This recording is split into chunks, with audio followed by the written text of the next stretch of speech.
गिबियावनो Boro Women Justice Forum, Boro People's Committee for Peace Initiative आरो Society for Indigenous People's Rights बे मोनथाम आफादनि जानानै आं नोंथांमोनखौ बरायबाय आरो फैनायनि थाखाय साबायखर बावबाय। नोंथांमोना खोनाबाय मानि थाखाय जों दिनै बेखौ लिंदों। जों बयबो मिथिगौ जे दाख्लै 27 सेप्तेम्बर खालि NDFB नि गायसनगिरि आफादगिरि दियार नाब्ला एबा रन्जन दैमारिखौ लाफानानै बिथांमोननि माखासे दैदेनगिरि आरो केडार्सफोरखौहाय मानगोनां हाई कर्टआ आरोबाव खनसे थैजासिम जेलाव थानायनि साजा फोसावो। जों बयबो मिन्थिखायो जे थांनाय 2019 मायथाइनि 30 जानुवारियावहाय बिथांमोनखौ लवार कर्ट एबा CBI नि लवार कर्टआ बेबादि साजा फोसावदोंमोन। गासै 15 आफादनि दैदेनगिरि आरो मावथिफोरनि गेजेराव 7खौ एक्विट खालामनानैहाय 10खौ थैजासिम जेलाव थानायनि साजा होदोंमोन। बेखौहाय जोङो चेलेन्ज खालामनानै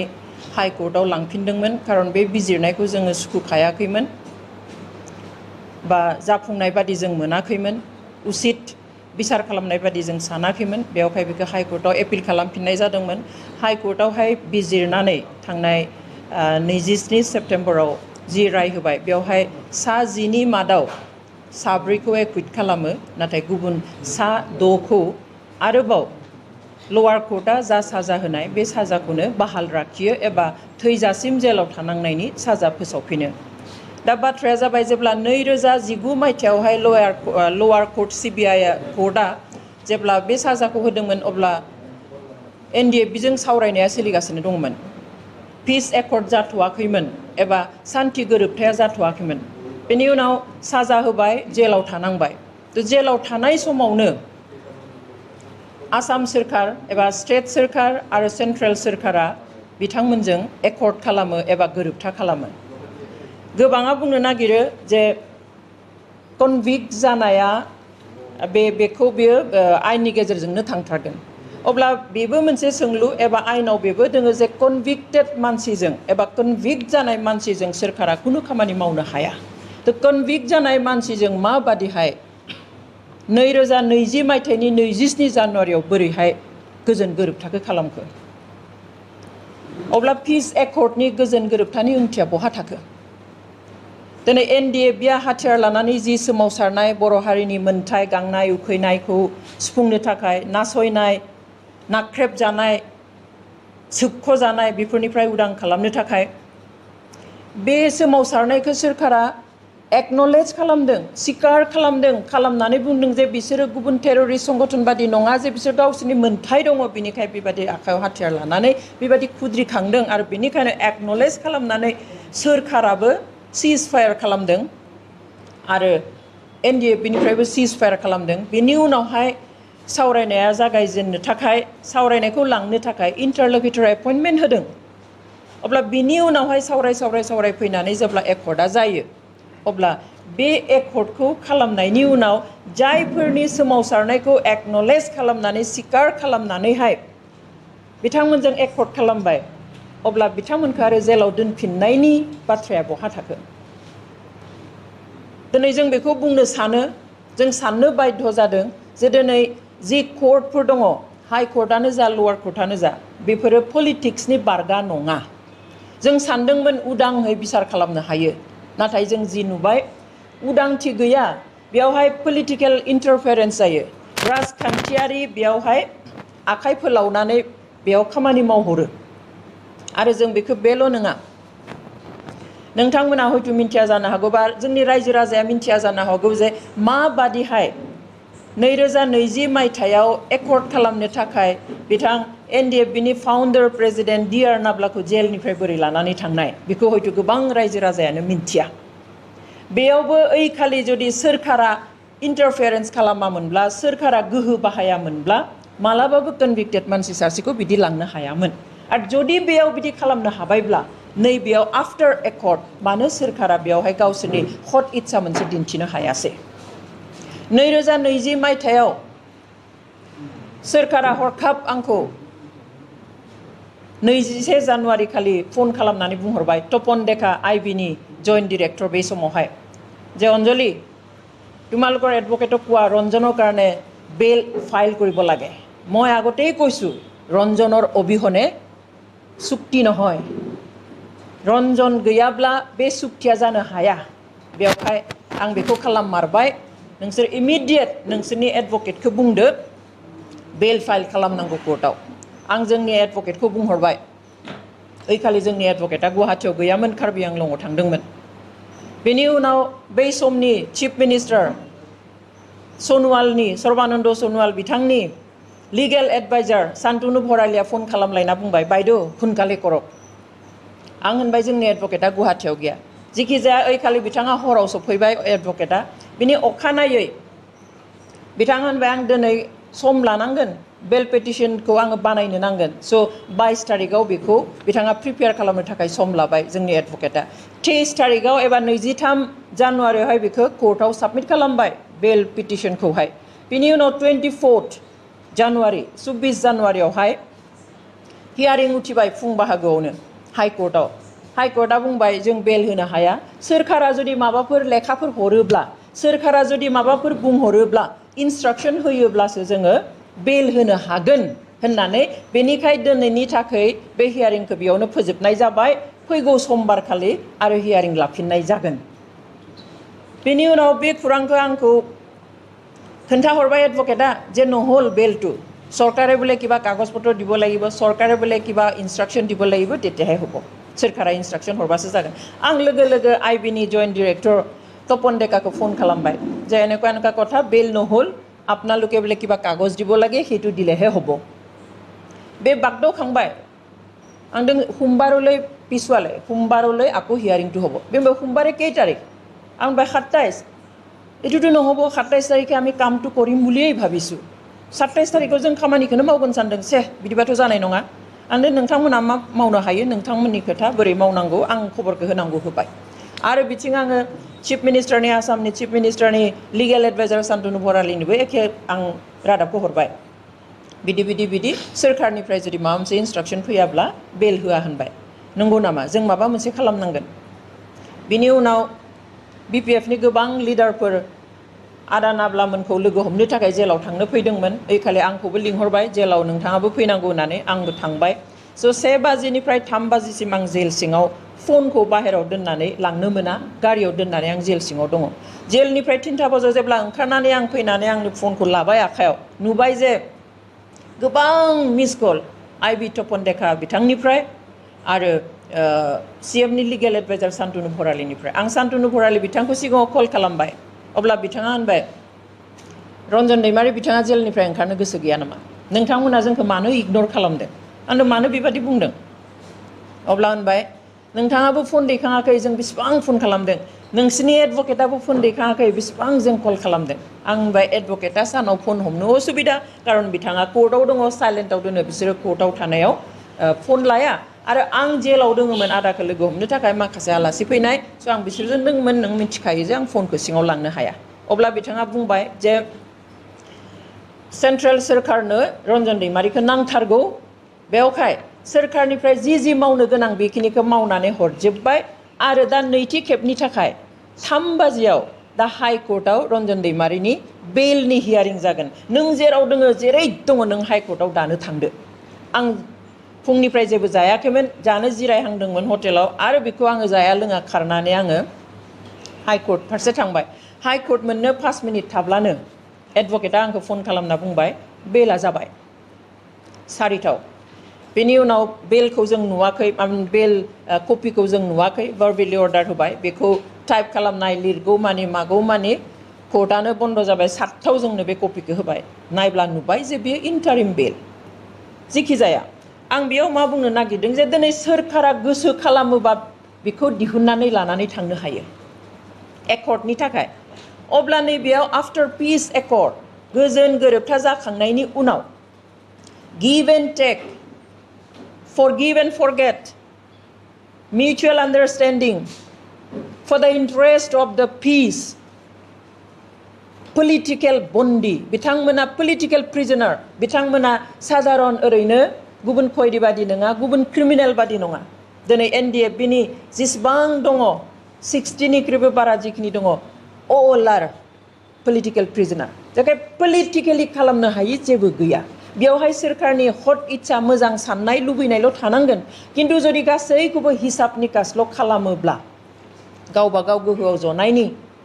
माबेखौबा लानायनि लायिनि मोननायनि मोनिनि खहा जानायनि जायनि जुदि हिसाब खालामोब्ला मालाबाबो बेयो पलिटिकेल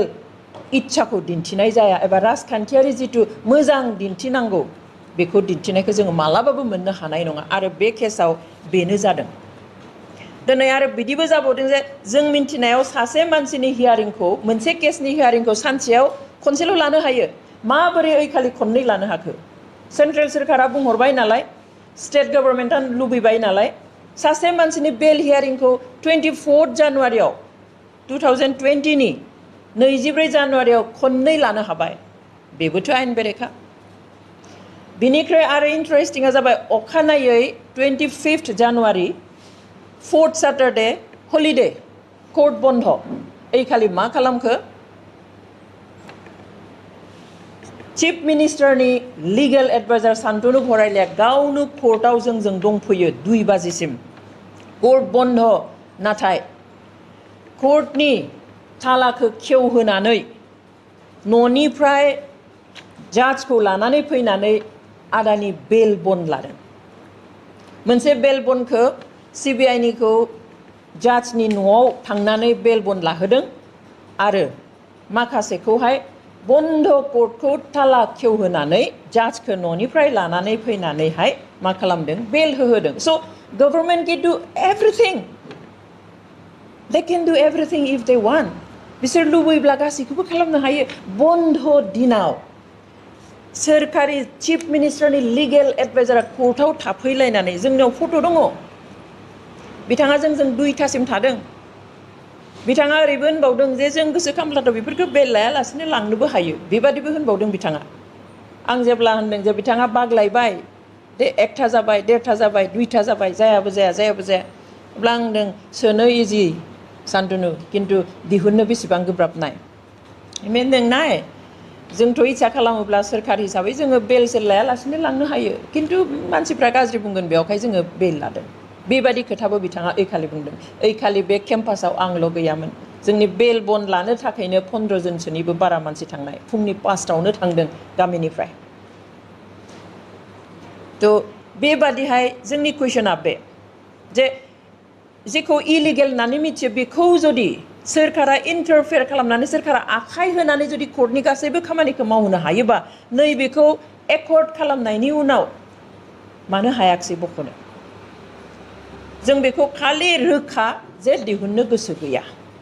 नङाब्ला बेखौ दिहुननो हायि खुनु खोथा गैया दिनै सोरखारा होनाय जिखिनि सर्त कन्डिशन बेखौहाय NDFB-आ मावफुंजोब्बाय जे नोंथांमोना नुब्लाबो नुवाब्लाबो बेखौ बार्गेन खालामनो हाला सहि होनांगौ सहि होबाय बेनि उनावहाय हाथियार गथायनांगौ हाथियार गथायबाय आफाद सिफायनांगौ आफाद सिफायबाय केम्प सिफायनांगौ केम्प सिफायबाय गासैबो कन्डिशनखौ सर्तखौ NDFB-आ मानिजोब्बाय फालिजोब्बाय किन्तु सोरखारा गावसोरनि कन्डिशनखौ फालियाखसै जेब्ला राजखान्थियारि भाबे मोनसे समस्याया समाधान जायो राजखान्थि भाबे गासैखौबो नायनांगोन बेखौ दिनै साधारन क्रिमिनेल बादि नायनानै बिसोरहा केस दङ मा दङ होनब्ला जानाय ना बेफोरखौ मिन्थिखानानैनो सोरखारा सावरायदों हाथियार लानानै जेब्ला ओंखारगोन हाथियार लायाब्लाबो आन्दोलन खालामोब्ला मालाबा मानसि थैनाय मानाय बेफोर जाखायो आनकि डेम'क्रेटिक मुभमेन्टआवबो मानसि थैयो आरो बिसोरनियाथ' आलादा खोथा बेखौ मिन्थिखानानैनो मानि थाखाय खालामाखसै मानि थाखाय BTR एकर्डनि क्ल'जआव बिथांमोनखौ जेनेरेल एमनेस्टि होनाय दफाखौ लाखियालासिनो मानो दैखांखो जि दफाखौ NDFB-आ साबमिट खालामनाय चार्टार अफ डिमान्डनि 19 नाम्बाराव दङमोन बेखौ बोरै उथायखो इन्टारलकिटरजों जेब्ला फाइनेल जाहैबायमोन बे दंमोन माब्रै उथायखो थ' जों नुयो जे बे फार्स्ट ट्रेक होनाय बेनि उनाव इन्टारिम बेल होनानै दिहुननानै लांनाय बेनि उनावहाय NDFB-फोरखौहाय एसे आन्दोआव दोननानै मेम'रेन्डामखौ बानायनाय मेम'रेन्डाम अफ सेटलमेन्ट जेराव साइन होगोन बेखौ बानायनाय बेफोर गासैबो प्रि प्लानखा जाहाथे एनडिएफ बेखौ साप्रेस खालामनानै दोननो हायो सोरखौ सोरबाया जाहाथे गोजौआव थांनो हायो आरो बेयावहाय गोजौनि दिनै आसामनि चिफ मिनिस्टारा गावनि सिमांखौ जाफुंहोनो थाखाय मोनसे सिमां दिनै जोंनि सोरबा सोरबा दैदेनगिरिफ्रा गावबा गावनि सिमांखौ जाफुंहोनो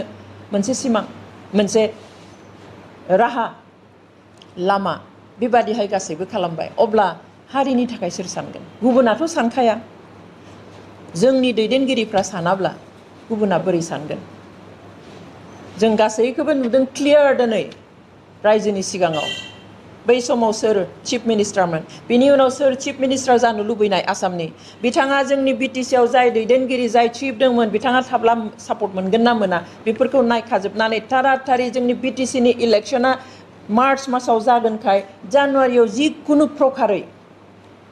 लुबैहोनानै फाव फान्दायनानैहाय एग्रिमेन्ट खालामनानै जिखुनु प्रकारै जोंनि बिटिसिआव खर' सोनाय बेनिफ्राय जोंनि जि मोननाय बेखौ सिलिंखार खालामनाय आरो बेबादि जि हास्थायनाय गुबुनारिनि बेयाव जोंनिया आखाइ होबाय बेयाव गाब्रनानै लानानै दिनै जों गावजों गाव हाद्रि सारलायलायबाय थादों दिनै गावजों गाव जोङो असन्तुष्ट मानि थाखाय आं नङा सोरबाया बुङा खिन्थु रायजोआनो बे खोथाखौ बुंगासिनो सानफ्रोमबो जों ससियेल मिडियायाव नुयो मानो सन्तुष्ट मोनाखै खारन बर'आ जि लुबैदोंमोन बे जाफुङाखै दिनै पलिटिकेल सल्युशन जायोब्ला पलिटिकेल क्रिमिनेल्सफ्रा पलिटिकेल प्रिजनार्सफ्रा जेलनिफ्राय गजोबनो नांगौमोन आरो बेनो एक नम्बर सर्त जानांगौमोन एनडिएफबिजों जेब्ला सुक्ति जायो खिन्थु थाङै थुङै जों नुबाय जे एनडिएफबिया माने नाम्बार वानाव थायासै नाम्बार वानाव थाहैबाय गुबुन संगठना लिड लाहोबाय सोरखौबा आरो बेखौ खालामदों गोजौनिफ्राय डिजाइन मथे खालामदों बे फास्ट ट्रेक होनायनिफ्राय लानानै एकर्ड इलेक्शन बेबादिहाय जोंनि 6 शेड्युलनि power cartel everything was design well design pre plan खालामखानानै बानायनाय खिन्थु जोंनि मानसिया हमदां हायासै जोंनि मानसिया स्टाडि खालामा जोंनि मानसिया गोथौहै साना जायनि थाखाय दिनै गाब्रनानै सिखांफिननायनि लामा जों नुहुराखै दिनै पिस एकर्ड जानानै जायखौ होनहरदों जे विदाउट रन्जन दैमारि there cannot be an agreement बिदि बुंहरलायनायनि उनाव दिनै जाय गैयाब्ला पिस एकर्ड जायालायनो दिनै बेखौनो आरो जुदि सोनानै दोनफिनबाय थायोब्ला मा जागोन एटलिस्ट जों रेहाय नागिराखै खालास नागिराखैमोन जों सानदोंमोन एटलिस्ट दिनै लवार कर्टआ जुदि सोरखौबा फासि होयोब्ला हाई कर्टआव थाङोब्ला बेखौ लाइफ होनानै दोनो फासिनिफ्राय रेहाय होनानै लाइफ साजा होयो थैजासिम साजा थ' बेबायदिहाय लाइफ होदोंब्ला अन्तत 12, 14, 10, 15 बेफोरबायदि बोसोरसिम जों बोख्लायगोन सानदोंमोन साजाखौ साजायाथ' मोनखाबाय साजा मोनालासिनोथ' खालास जानायानो जाया दिनै गोबाङा बेयाव थानाया 12 बोसोर 13 बोसोर सोलिगासिनो दङ साजा लागासिनो साजा गैयालासिनोथ' रावबो खालास मोनखायामोन बे ओरैबायदि मोजां सुबिदामोन जोंनि बिटिसि सोरखारनि थाखाय स्टेट सोरखारनि थाखाय सेन्ट्रेल सोरखारनि थाखाय जे जों हाई कर्टआव एपिल खालामदोंमोन अब्ला बे हाई कर्टनि एपिल खालामनायाव सुबिदा लानानैहाय साजा होनायबो जागोन आरो ओंखारनाय दिहुननो हानायबो जागोन आरो पिस एकर्डखौबो अनार होनाय जागोन बेबायदि बिसोरनो मोनसे बोसोर हमना होनानै सोरखौबा 10 बोसोर सोरखौबा 12 बोसोर सोरखौबा 14 बोसोर हमना होनानै केसखौ फोजोबना दोननो हायोमोन आरो बेखौनो बयबो हास्थायदोंमोन आरो बेनो जानांगौमोन खारन पलिटिकेलि एकर्ड जादों नङाब्ला पिस एकर्डआलाय मानोमोन पिस एकर्ड खालामनो सिगनेचार होनो दरखारानो गैयामोन एनडिएफबिनिफ्राय दिनैबो जुदि 60 जन 70 जन जेलावनो थानाङोब्ला पिस एकर्डनि मा ओंथि थाखो बे पिस एकर्डआवथ' माबा मोनसे थानांगौमोन दिनै मानि थाखाय हिनियास नन हिनियास केस फैखो बेयाव मानि थाखाय डिफारेन्स मोननै डिफारेन्सियेट खालामनाय जागो अल द केसेस आर बुंनो थाङोब्ला हाथियार लाना संगठननि बयनिबो केसा हिनियास जाखायो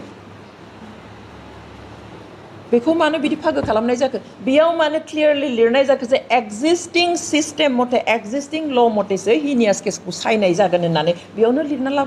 लाबोखाबाय दैट मिन्स देयर इज नो एमनेस्टि क्षमा होनायनि बाथ्रा गैया आरो गैयाब्ला कनभिक्ट जानाय मानसि दोनमोन थाथोंमोन थैजासिम मानोथो सहि खालामनाय मानोथो लांनाय मानोथो एग्रिमेन्ट खालामहोनाय आरो जुदि बिथांमोनखौ लानानै दिनै दियारनाब्ला बिथांमोनखौ जुदि बे सुक्तियाव लाफादेरामोनब्ला दियारनाब्ला बिथांनि जुदि सिगनेचार लायामोनब्ला जों दा दिनै बुंनांगौ जेबो गैयामोन जा साजा होयो होथोंमोन जेसेबां थानांगौ थाथोंमोन जोंहा बुंनांगौ गैयामोन जोंहा बुंनांगौआ बिनिखाय जादों जे there was an agreement which is called peace agreement आरो बिनिखाय जों दिनै बुंनो बाध्य जादों आरो जों आं गासैखौबो बुंखांबाय जे सोरखारा इच्छा खालामनानै सोनानै दोनदों बेयाव सोरनिबा सार्थ पुरन खालामनो थाखाय सोरनिबा मोननाय मोनिनि हिसाबनि थाखाय बेखौ खालामदों नङाब्ला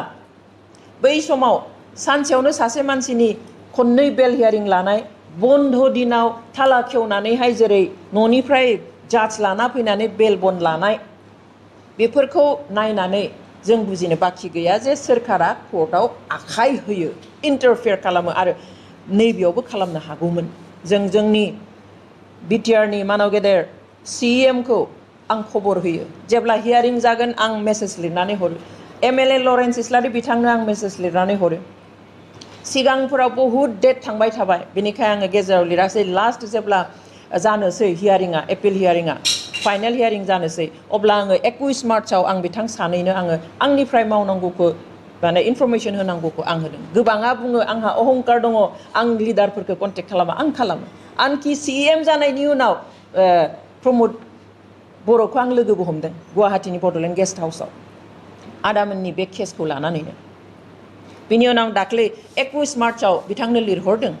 आं मेसेज हरदों जे आदाजों लोगोसे जाखिनि सिबिआइ केसाव दङ बिथांमोननि फाइनेल हियारिंआ जासिगोन आं लरेन्सनोबो लिरदों सानैबो आंनो जेबो रिप्लाइ होआखै नायनानै दोनदों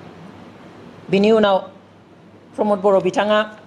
गावसोरनि काउन्सिलखौ एबा एडभकेटखौ बुंदों बिसोरो एडभकेटआ आंजों कन्टेक्ट खालामदों बिथांमोना जोंनि एडभकेटखौ लोगो हमनो नागिरदों आं एपइन्टमेन्ट लानानै होदों आं गुतै घटनाखौ बुंदों मा खालामनायनि राहा दङ बिथांमोनखौ दिहुननायनि राहाखौ जों जिहेतु जोंनो जोंनि एडभकेटफ्रा साजेसन होयो बे मथे आं बिथांमोननो बे मेसेजखौ होदों बिथांमोना जोंनि एडभकेटखौ लोगो हमदों आं बुंदों जोंनि एडभकेटआ बुंदों जे जोंखौ लोगो हमस्लायस्लाय सिबिआइनि एडभकेटखौ लोगो हमबा साबसिन सोरखारखौ लोगो हमबा साबसिन सोरखारा एपइन्टमेन्ट होनाय एडभकेट जेनेरेल दङ बेखौ लोगो हमबा साबसिन खारन जोंनि एडभकेटआ सोरखारि पक्षनो खौरांखौ खेवनानै खिन्थाखाया खारन सोरखारजोंसो केसा जादों नालाय बे बिसोरनि एथिक्स बिथांमोना क्लियारलि बुंदों जों जि बुंनांगौ अनजलिनो बुंगोन एनडिएफ बिनिफोरनो बुंगोन खिन्थु जों गुबुननो बुंनो हाया थेवब्लाबो कर्डियेलि रायज्लायदों थ' आं कमिउनिकेसन खालामाखै नङा खालामदों बिनि उनाव बिथांमोननि एडभकेटआ हियारिंफोराव हाइकर्टआव थाहैनानै खोनासंहैदों जोंनि एडभकेटफोरजों रायज्लायबाय थादों फन खालामनानै माब्ला मा जागोन मिथिगासिनो थायो खालि भार्डिक्टखौ मा थारिखआव होगोन बेखौ सिगाङाव मिन्थिखाया सिगांखालि हरावल' मिन्थियो जों 26 तारिख हराव मिन्थिदों ओमफ्राय 27 तारिखआव जादों थ' खिन्थु जाजमेन्टआ जासिगोन केसा क्लोज जाबाय 23 आगस्टआव बेफोरखौ बयबो मिन्थियो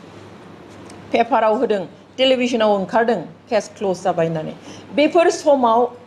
रायलायनायनि सुबिदा दंमोन ओरैबायदि सुबिदा लानो हायोमोन सोरखारा आरो रंजा बाजा बयबो सान्थि खुसियाव थानो हागौमोन दिनै असान्थिखौ बन्द होग्राफोरखौ लाबोदों होनब्ला मा जानो जायफ्रा बे बिसारावहाय जेबो रल लायासै बिथांमोनासो सान्थिखौ लुबैयाखै नङाब्लालाय बोरै जानो दिनै जोंनि लिडारफ्रा बुंदों दुखु मोनदों जों दा स्टेटजों सेन्ट्रेलजों रायलायगोन मा खालामनो हायो खमायनो हायो खोमा साजाखौ गासैबो जोब्बाय आसामाव स्टेटआव जोंहा खालामनो हानाय जेबो गैला हाइ कर्ट वाज द लास्ट होप हाइ कर्टनि उनाव जों थांनो हाला दिनै हाइ कर्टआवनो जुदि इनफ्लुयेन्स खालामनो हायाखै हाइ कर्टखौनो जुदि बुङाखैब्ला दिनै जोंनि लिडारफ्रा सुप्रिम कर्टआव जोङो केसखौ लांफिनोब्ला सुप्रिम कर्टआव सोरखौ बुंनानै दिहुनहोगोन माबा आसा दङ जानो पिस कर्टनि बागै आसाम सोरखारा बांसिन मिथियो आसामनि मोनफ्रोमबो कर्टआ बांसिन मिथियो आसामाव मा पिस कर्ट जानाय सुप्रिम कर्टआ बेसेबां मिथियो दिल्लीयाव थानाय थ' जेराव जों हागौमोन बेयाव रायज्लायनो खाबु लायाखसै बेवहाय बुंनो खाबु लायासै दायो अखा हाखांनानै खफ्रि हमनो नागिरबा बोरै जानो जोंनि मानसिफ्राथ' दा इसेबां जाम्बा जाम्बि जानानै गैया जे जेराव भार्डिक्ट होखांबाय फाइनेल जाजमेन्ट होबाय बिसार जोब्बाय बिनि उनाव रायलायनानै बोरै दिहुननो आरो जुदि हायोब्लाथ' बे वेल एन्ड गुड जों साबबास होगोन जुदि कर्ट गैयालासिनो दिहुनना लाबोनो हायोब्ला स्टेटजों सेन्ट्रेल सोरखारजों रायज्लायनानैनो जों साबबास होगोन जों खुलुमगोन बेखौ खालामोब्ला खिन्थु जास्ट रायजो राजाखौ गुसु खालामनो थाखाय दावराव दावसिखौ थान्दा खालामनो थाखाय जुदि ओरैनो जों दुखु मोननायखौ जोंबो फोरमायो जों मावगोन नाजागोन आगोलनिफ्रायथ' बे खोथाखौ बुंबोबाय थानाय बेनिखायनो जोंहा हपबो दङमोन बेनिखायनो जोङो खबरबो होदोंमोन बिसोर रायलायगोन बिसोर माबा मोनसे खालामगोन होननानैनो मिन्थिहोआब्ला जोंहाबो अयनाय जागोन बेनिखायनो खिन्थानाय जादोंमोन रायज्लायनायमोनब्लाथ' हदिसा थानायमोनब्लाथ' दिनै जों आरो दिनै बे प्रेस मिटखौ लानो गोनां जायामोन मैया बन्द डिक्लेयार होनो गोनां जायामोन बर' रायजोआ गाबनो गोनां जायामोन बेनिखाय गासैबो खोथाखौनो सा बुंनानै हारिखौ जुदि खोमसिजों नाथ्रोद हरबाय थायोबा जोंनि इयुन जेनेरेशना बेखौ रावखौबो निमाहा होनाय नङा दिनै जि अबस्थायाव जोङो दोङो सान्थियाव बे अबस्थायाव लाबोनायनि थाखाय जायफ्रा जुजिबाय जायफ्रा थै होबाय जिउ होबाय बिसोरनि जिउमाया खिन्थु जोंनो जोंखौ सान्थियाव थानो होनाय नङा बेनिखाय जों एपिल खालामो मा राहा दङ बे सम्भब नंथावा राहाया थेवब्लाबो जुदि नोंथांमोना हागोन सानदोंब्ला स्टेट गभर्नमेन्टजों आरो सेन्ट्रेल गभर्नमेन्टजों रायलायनानै बेखौ दायित्व ला आरो दिनै फेमिलि मेम्बारजों रायलायनानै आवगायगोन रायजो राजाजों बिभिन्न संगठनजों रायलायनानै आवगायगोन दिनै सानथाम जाबाय जोंखौ फन मोनसे खालामनानै दुखुनि समाव खबर लायाखै मिडियायाव बुंदों न'खरनिफोरा निराश दाजाथों जों न'खरनि होननानै लाया दिनै आदा नाब्लाया आंनि न'खरनि थाखाय मावाखै आंनि न'खरनि थाखाय बिथाङा NDFB साख्रि मावाखै फैसा खामायाखै बिथाङा हारिनि थाखाय खस्थ' लादों बिथाङा हारिनि थाखाय खामानि मावदों हारिनि थाखाय नागारसारदों न'खरनि थाखाय मावाखै बिथांनि जेलाव थानायाव दाख्लैनि जि बार्डिक्ट बेयाव बर' हारियासो बांसिन दुखु मोनदों बेवहाय बियो जोंनि फेमिलिनि मेटार नङा जोंनि पार्सनेल मेटार नङा बेखौबो जोंनि दैदेनगिरिफ्रा मिथिना लानाया मोजां थेवब्लाबो जोंखौ मुं लाना बुंनायनि थाखाय साबायखर बावो आरो साबसिन मोनगौमोन जुदि नोंथांमोननो खाबु होनायनि समाव सिगाङावनो जुदि बे बाथ्राफोरखौ सम थानायावनो सेन्ट्रेल आरो स्टेट गभर्नमेन्टजों रायलायनानै बिनि राहा लानायमोनब्ला दिनै जेब्ला सोरखारा गोसो जादों बाहायदों गोसो जादों गारनानै दोनदों बे बिटिआर जि गोरोबथा बे गोरोबथाखौ जोङो मालाबाबो NDFBनि प्रब्लेम सल्भ खालामनो थाखाय खालामनाय सुक्ति होनना जों बुंनो हाया बर' हारिनि मोन्थायखौ सुफुंनो थाखाय खालामनाय सुक्ति होनना जों बुंनो हाया बे सुक्तिया जाबाय जास्ट सोरखौबा पलिटिकेलि एकमडेट खालामनो थाखाय खालामनाय मोनसे पलिटिकेल एरेन्जमेन्ट एन्ड नाथिं एल्स बेखौ दिनै साफ्रोमबो बर'आ बुजि मोनबाय नङाब्ला जोंनि थाखानाय जिफोर मोन्थाय बेफोरखौ दिनै कार्टेल खालामनानै जोंनि आथिं आखाइ खोमा दानख्लाबनायनि हाबाफारि लानाय नङामोन बे सुक्तिनि गेजेरजों नङाब्ला दिनै जेलाव आरो थाबावनाय नङामोन बे सुक्तिनि गेजेरजों बयबो फैगौमोन दिनै मिन्थिया गारा बिथां प्रमद बर' CEM बिथांमोनाबो बुंदोंमोन बे सुक्तिनि गेजेरजों गबाय उनाव बुंबाय गगोन खिन्थु दिनै मा जाखो बेनिखाय जों गासैबो सैथोखौ नाजावनानै जोंहा बहा लेप्स जादों बहा गोरोन्थि जादों बेखौ जोङो बुजिलायना लानांगोन सोरबाया गोजौ बिबानाव दङ बिनि थाखाय जोंजों रायलायनो हायि जानाङा जोंजों जिरायनानै बयजोंबो जिरायनानै दा मा सल्युसन खालामनो हायो रायज्लायनो हायो नङाबा खिन्थु बे जोंनि आखाइनिफ्राय बे सान्थिया लासै लासै लासै दोरोदलांगोन आरो BTCनि लास्ट जिथु थार्ड जिथु एग्रिमेन्ट बे एग्रिमेन्टखौ जिखौ आगोलनि एग्रिमेन्टफोरखौ सान्थि एग्रिमेन्ट होनाखै बेखौसो होनदोंबा बे सान्थि एग्रिमेन्टआनो बयनिख्रुइ असान्थि एग्रिमेन्ट जानायनि लामायाव बेबायदि जाहैगोन बेवहाय आं खावलायो जायफोरनि आखायाव गोहो दङ माबा मोनसे मावनो थाखाय बिथांमोना जाहाथे बेखौ मावनानै थारैनो नंगुबै सान्थिखौ लाबोनो नाजायो